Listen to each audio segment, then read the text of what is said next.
નમસ્કાર મિત્રો, મારી યુટ્યુબ ચેનલમાં તમારું હાર્દિક સ્વાગત છે. આજે આપણે વાત કરવાના છીએ સમુદ્ર મંથનના 14 રત્નો તે કોણે કોણે લઈ લીધા.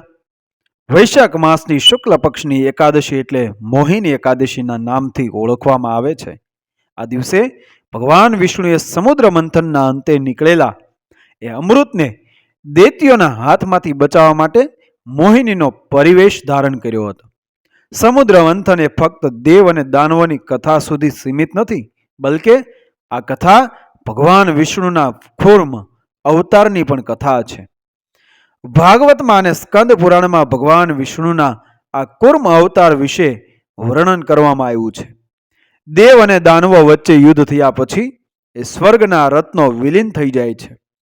તેને પાછા મેળવવા માટે દેવો અને દાનવો સાથે મળીને એ સમુદ્ર મંથન કરે છે. મંદરાચલ પર્વતને રવૈયો બનાવવામાં આવ્યો અને વાસુકી નાગને દોરડા તરીકે પરિવર્તિત કરવામાં આવ્યો. જ્યારે મંદરાચલ પર્વત ફર્યો નહીં ત્યારે ભગવાન વિષ્ણુએ કાચબાનું સ્વરૂપ લઈ મંદરાચલ પર્વતને એ પોતાની પીઠ પર ધારણ કર્યો અને દેવો અને દાનવોને સમુદ્રનું મંથન કરવાનું ચાલુ કર્યું. મંથન દરમિયાન સમુદ્રમાંથી 14 રત્નો પ્રાપ્ત થયા. આ સમુદ્ર મંથનમાંથી જે 14 રત્નો પ્રાપ્ત થયા છે તેનું પોતાનું ખાસ મહત્વ છે. તે 14 રત્નો ક્યાં ક્યાં હતા અને તે કોણે કોણે રાખ્યા તે વિશે આપણે જોઈએ. સમુદ્ર મંથન કરતા સૌ પ્રથમ કાલકૂટ નામનું ઝેર બહાર આવ્યું. ત્યારે તેની હવા માત્રથી બધું સળગવા લાગ્યું.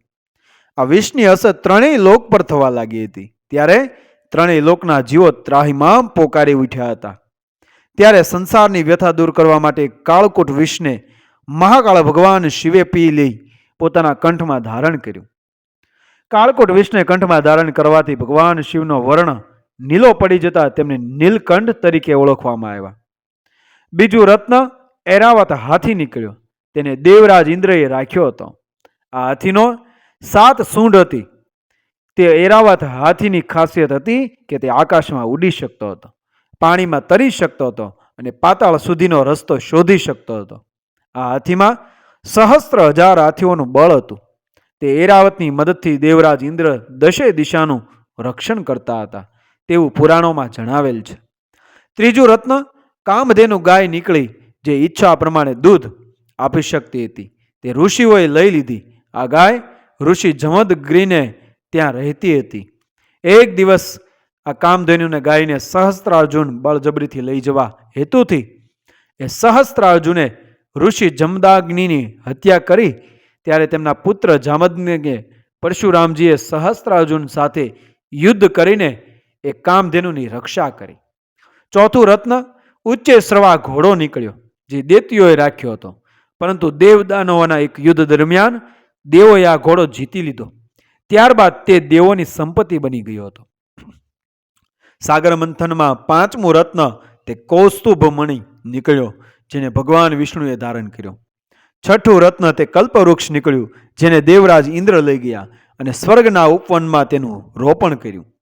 માન્યતા છે કે આ વૃક્ષ પાસેથી કોઈ પણ મનોઈચ્છા કરવામાં આવે તો આ કલ્પવૃક્ષ મનની તમામ મનોચ્છા પૂર્ણ કરે છે.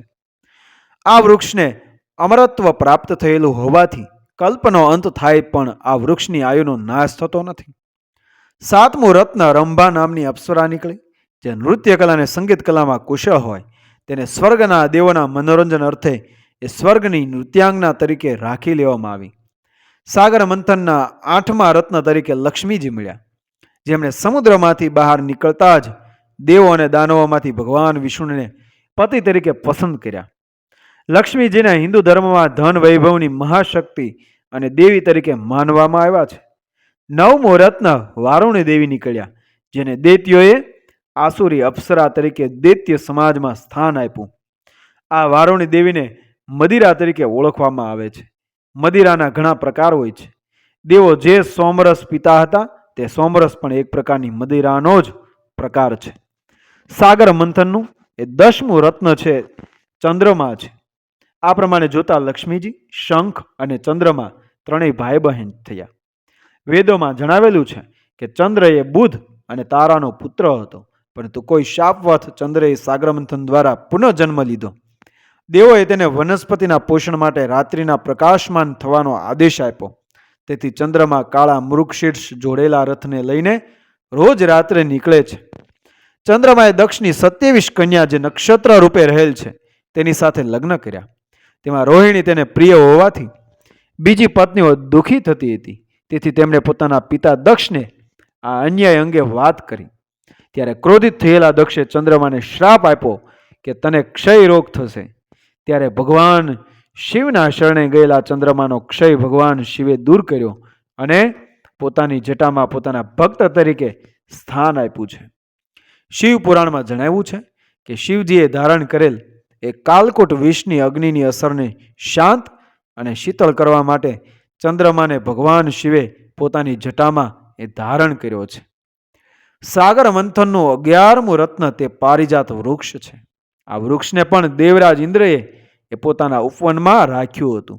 એક સમયે દ્વારકાનાથ શ્રી કૃષ્ણએ આ વૃક્ષને સ્વર્ગમાંથી લાવીને સત્યભામાના આંગણે વાવ્યું હતું.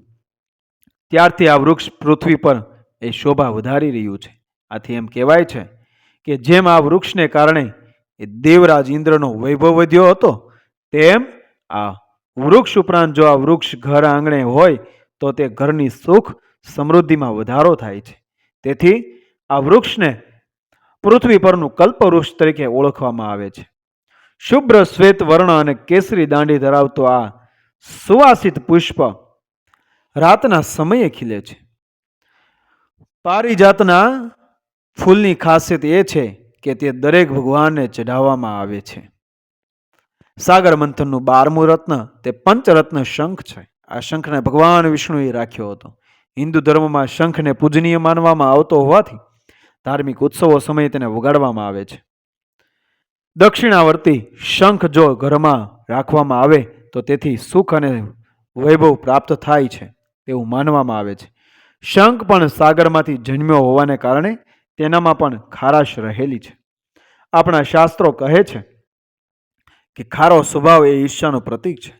આ ખારા અર્થાત ઈર્ષ્યાળુ સ્વભાવને લઈને જન્મેલ શંખ એ શંખાસુરને નામે જગતમાં પ્રસિદ્ધ થયો. પરંતુ શંખાસુર સંબંધમાં લક્ષ્મીજીનો લઘુ ભ્રાતા હોય ભગવાન વિષ્ણુ તેના સ્વભાવને નાથવા અસક્ષમ હતા. જ્યારે સૃષ્ટિ પર શંખાસુરનો અધર્મ વધી ગયો ત્યારે ભગવાન વિષ્ણુએ એ ભગવાન શિવ દ્વારા શંખાસુરનો વધ કરાવ્યો હતો. અર્થાત શંખાસુરમાં રહેલા ઈર્ષ્યાળુ સ્વભાવનો નાશ કરાયો. સાગર મંથનનું એ 13મું રત્ન તે ધન્વંતરી છે. વેદોમાં જણાવ્યું છે કે દેવોના વેદ તરીકે ઓળખાતા દેવને ભગવાન વિષ્ણુના જ અવતાર રૂપ માનવામાં આવે છે. ભગવાન ધન્વંતરીએ આયુર્વેદના 5મા વેદની રચના કરી મનુષ્ય માટે તન મનથી શ્રેષ્ઠ રહેવાનો રસ્તો બતાવ્યો છે. હિન્દુ ધર્મમાં એ ઉજવાતી ધનતેરસના દિવસે આયુર્વેદ અને ધન્વંતરીનો પ્રાદુર્ભાવ થયેલો છે તે માનવામાં આવે.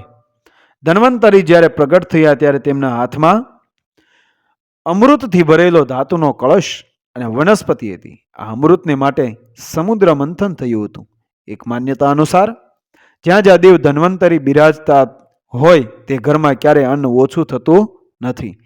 બીજી અન્ય એક માન્યતા અનુસાર જ્યાં જ્યાં ભગવાન વિષ્ણુ લક્ષ્મીજી સહિત બિરાજેલા છે ત્યાં અને જ્યાં જ્યાં લક્ષ્મીજી એકલા બિરાજતા હોય ત્યાં ધન્વંતરી ચોક્કસ બિરાજતા હોય છે. ટૂંકમાં કહીએ તો જ્યાં લક્ષ્મીજી બિરાજે છે તે તમામ સ્થળોમાં ધન્વંતરી દેવની બેઠક હોય છે. સાગર મંથનનું 14મું અને છેલ્લું રત્ન તે અમૃત છે.